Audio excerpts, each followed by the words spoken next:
بسم اللہ الرحمن الرحیم نحمدہ نصلی علی رسولہ الکریم۔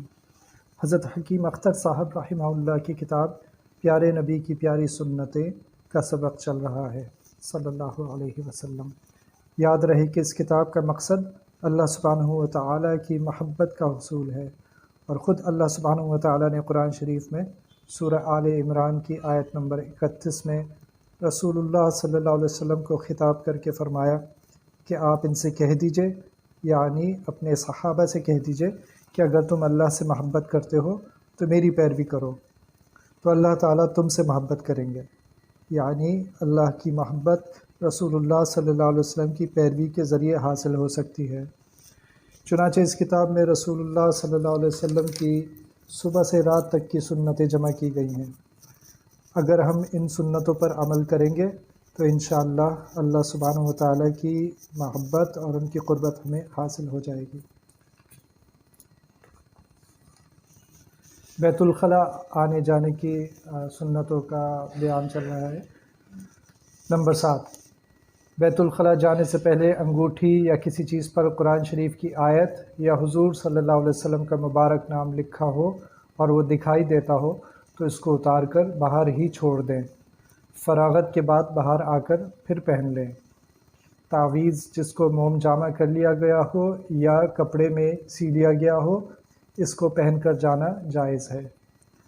رفع حاجت کے وقت قبلے کی طرف نہ چہرہ کریں اور نہ اس طرف پیٹھ کریں۔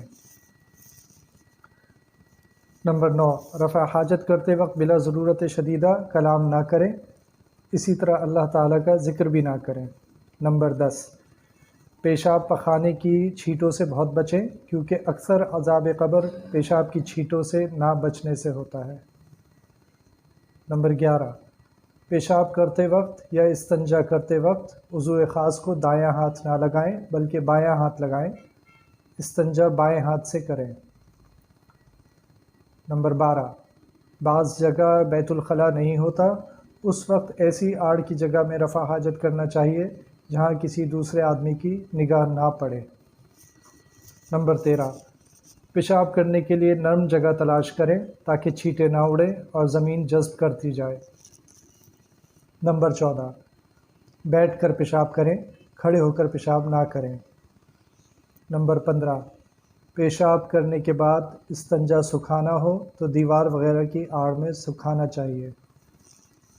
نمبر 16، وضو سنت کے موافق گھر پر کرنا چاہیے۔